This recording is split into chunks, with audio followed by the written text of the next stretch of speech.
Halo semuanya, kembali lagi dengan saya Muhammad Nur Habib dengan NIM 400403246500103. Saya dari Prodi Teknologi Rekayasa Otomasi Sekolah Vokasi Universitas Diponegoro. Di sini pada video kali ini saya akan menjelaskan mengenai simuling pemodelan dan kontrol PID. Yang pertama, pemodelan dan kontrol PID. Jadi pemodelan adalah representasi matematis dari sistem nyata di fisika, mekanik, dan elektrik. Tujuannya yaitu memahami perilaku sistem, memprediksi respon terhadap masukan, dan menjadi dasar untuk desain kontrol. Yang kedua, kontrol, yaitu proses mengatur keluaran sistem agar sesuai dengan nilai yang diinginkan atau set point. Tujuannya menjaga stabilitas sistem, akurasi mengikuti set point, dan kinerja cepat dan efisien. 3. Kontrol PID. PID adalah proporsional, integral, dan derivatif. Fungsinya untuk menghitung sinyal kendali dari error, yaitu selisih antara set point dan output. Apa itu PID? Yang pertama adalah P, yaitu proporsional. Fungsinya merespon langsung terhadap besar error. Jadi semakin besar error, maka semakin besar sinyal kendali. Untuk kelebihannya yaitu responnya cepat. Kekurangannya tidak bisa menghilangkan error sepenuhnya, yaitu ada steady state error. 2. I atau integral. Fungsinya mengakumulasi error dari waktu ke waktu, mengoreksi error kecil yang tersisa agar benar-benar nol. Kelebihan menghilangkan steady state error. Kekurangannya bisa menyebabkan respon lambat atau overshoot berlebih jika terlalu besar. Kemudian D atau derivatif. Fungsinya itu merespon berdasarkan laju perubahan error, bisa memprediksi arah perubahan sistem sehingga mengurangi overshoot dan membuat sistem lebih stabil. Kelebihannya meningkatkan stabilitas dan meredam osilasi. Untuk kekurangannya peka terhadap noise. Oke, yang pertama yang menjelaskan mengenai pemodelan time level.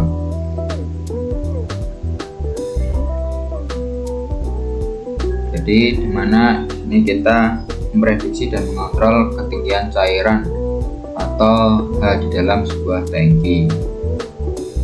Nah, sistem ini terdiri dari sebuah tangki dengan luas penampang A, dan ada aliran masuk atau input yang disebut Q2 yang dikendalikan oleh katup dengan bukaan sudut theta V, dan ada aliran keluar yaitu Q1 yang melalui sebuah tahanan atau resistansi hidrolik R di dasar tangki ini. Nah, tujuan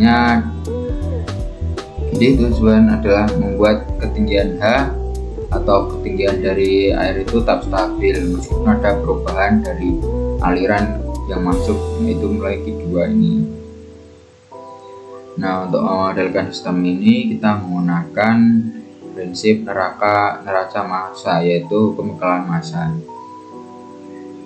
Bersama nomor 2 ini intinya itu Q2, Q1, A, H,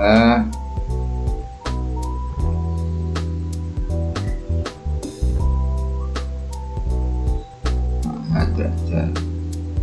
Nah, ini menyatakan aliran masuk atau Q2 dikurangi aliran keluar Q1 akan sama dengan laju perubahan volume cairan dalam tangki persatuan waktu. Nah, ini adalah persamaan diferensial. Dan persamaan lain yaitu persamaan 1 Q2 sama dengan KV theta V. Nah, menunjukkan bahwa aliran masuk Q2 sebanding dengan sudut bukaan katup theta V dengan KV sebagai konstanta katup. Untuk persamaan ketiga, Q1R sama dengan H menunjukkan bahwa aliran keluar Q1 sebanding dengan ketinggian cairan H, itu berdasarkan hukum Bernoulli, di mana R adalah resistansi. Setelah mendapatkan model matematis ini dan direpresentasikan dalam diagram blok. Nah, kita dapat melihat satu yaitu input sinyal rem masuk melalui gain atau mewakili Q2. Kemudian terdapat kontrol atau penjumlahan pengurangan blok summing point melakukan operasi Q2 kurangi Q1. Kemudian output dari penjumlahan masuk ke rantai gain 1 dan blok derivatif. Nah, output ini yang merupakan H. Kemudian umpan balik. Nah, umpan balik sinyal regular melalui gain 2 dan kembali ke summing point untuk dikurangkan dengan Q2. Nah, ini adalah bentuk dari closed loop. Jadi dalam diagram blok ini memungkinkan untuk merancang sebuah sistem kontrol, yaitu menggunakan PID untuk memastikan level ketinggian dari tangki hingga volume air agar mencapai nilai yang kita inginkan. Selanjutnya, kontrol proporsional. Jadi kita bisa melihat ada tambahan komponen, ada plot yang mendeteksi ketinggian H. Jadi pada slide ini membahas penerapan kontrol proporsional pada sistem level tangki. Sistem kendali ini closed loop yang diimplementasikan dengan menambahkan sensor plot yang mengatur ketinggian H dan membandingkan dengan set point atau R untuk menghasilkan sinyal kesalahan atau error sama dengan R kurangi H ini KE kali KE. Sinyal kesalahan diperkuat dengan oleh amplifier menjadi tegangan V sama dengan KAE dan menggerakkan motor yang selanjutnya mengatur sudut bukaan katup input theta. Jadi proses ini mendefinisikan kontrol proporsional. Besarnya aksi kontrol berbanding lurus dengan besarnya kesalahan.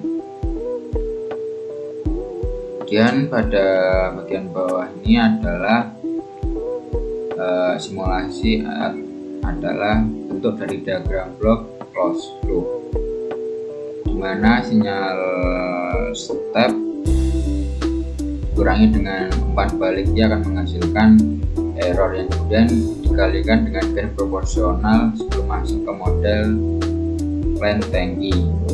Persamaan seperti ini yaitu Y dengan 1/M dalam kurung KX min C Y min KY, menunjukkan bahwa sistem kontrol proporsional berhasil mengendalikan bahwa kontrol proporsional berhasil menghasilkan atau mengendalikan sistem.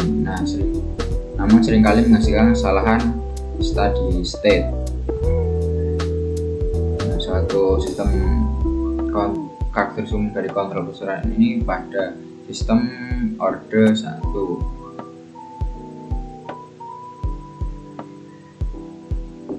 Dan selanjutnya yaitu pemodelan mass spring damper.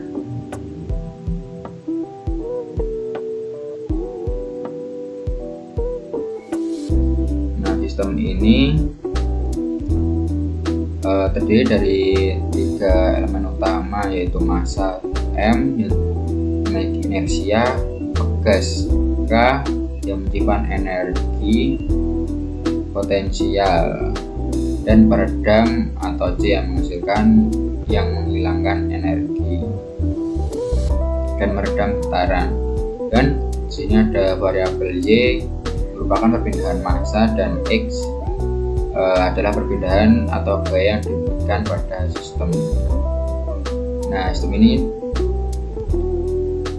dijelaskan oleh persamaan diferensial order 2 yang diturunkan dari hukum Newton kedua, yaitu F sama dengan ma. Sini ada My yang merupakan gaya inersia, kemudian di sini ada Cy kemudian gaya redaman, sini ada Ky gaya bekas, dan Kx. Nah, kemudian dari jumlah ketiga gaya internal ini harus seimbang dengan gaya eksternal yang diberikan, yaitu Kx. Persamaan diferensial ini dapat direpresentasikan melalui diagram blok. Nah, untuk membangunnya kita isolasi turunan tertingginya, yaitu Y sama dengan 1/m dalam kurung Kx min Cy min Ky. Kemudian blok penjumlahan summing point menghitung gaya total, dan blok gain dengan nilai 1.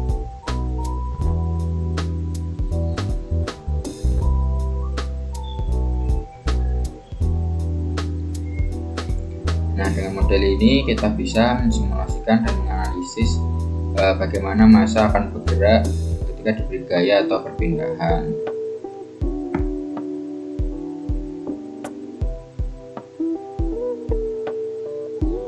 Nah, pada step sebelumnya kita membangun model mass spring damper menggunakan blok-blok dasar. Sekarang kita mengenalkan metode pemodelan yang lebih ringkas, yaitu dengan transfer function atau fungsi alih. Jadi fungsi alih ini adalah representasi sistem dalam domain Laplace. Jadi kita mendapatkan dengan mentransformasi persamaan diferensial menjadi bentuk aljabar.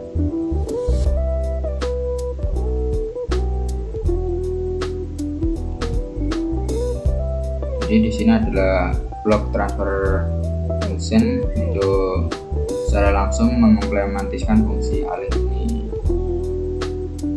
Jadi dengan memberikan input step yang sama ke kedua model dan menggabungkan outputnya ke satu skop, itu tujuannya adalah membuktikan bahwa kedua model tersebut ekuivalen. Jika permodelan benar, kedua grafik output akan tumpang tindih dengan sempurna.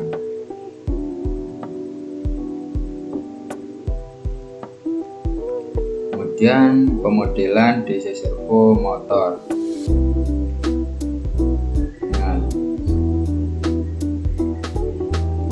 Pada bagian ini menjelaskan pemodelan DC servo motor sebagai sistem elektromekanik yang terdiri dari dua domain, yaitu listrik dan mekanik. Domain listrik dijelaskan oleh hukum Kirchhoff, yaitu V sama dengan IR plus I plus E, di mana tekanan input V menyeimbangkan jatuhnya pada resistor R, induktor L, dan tegangan E. Dan domain mekanik rotor dijelaskan oleh hukum Newton kedua untuk rotasi, yaitu T sama dengan d theta plus b theta, di mana torsi motor T digunakan untuk mengatasi inersia J dan redaman dari B. Nah, kedua domain ini dihubungkan oleh dua persamaan, yaitu torsi sebanding dengan arus T sama dengan KTI, dan banding dengan kecepatan angular atau E sama dengan KB theta. Nah, kemudian di sini ada diagram blok merupakan implementasi state space dari persamaan-persamaan ini yang menunjukkan dua loop integrator yang saling terhubung. Satu untuk menghubungkan arus dan satu lagi untuk menghitung kecepatan.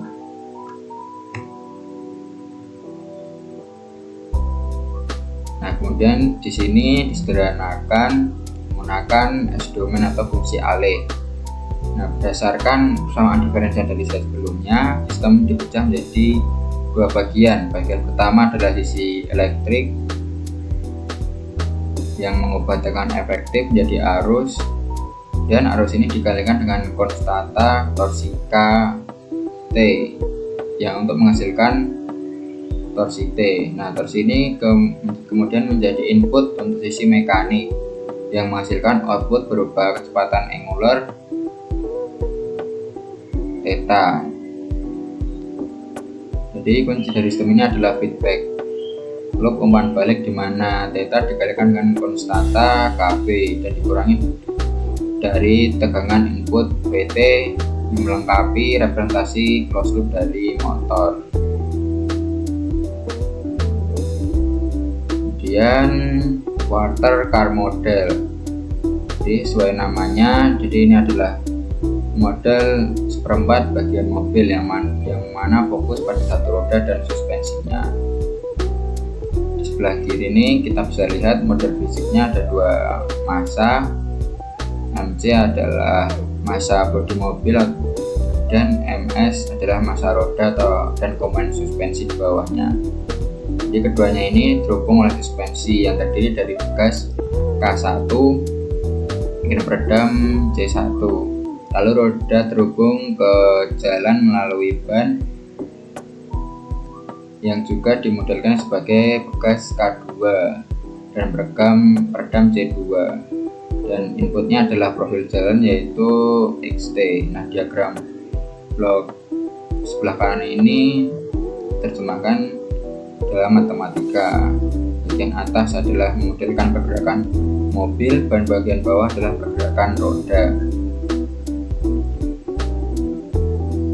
Jadi sama seperti di sini, sama seperti sebelumnya, tapi direpresentasikan ke dalam S-domain atau fungsi alih. Ini adalah cara yang lebih ringkas untuk memodelkan sistem yang sama. Ini ada blok diagram yaitu dari input step mensimulasikan mobil yang tiba-tiba melewati sebuah gundukan atau lubang. Nah, kemudian masuk ke serangkaian blok fungsi yang lebih kompleks. Fungsi ini secara sistematis menggambarkan bagaimana gaya dari jalan memengaruhi roda dan bagaimana pergerakan roda itu memengaruhi bodi mobil. Jadi diagram ini menunjukkan hubungan sebab akibat jalan menggerakkan roda dan roda menggerakkan bodi.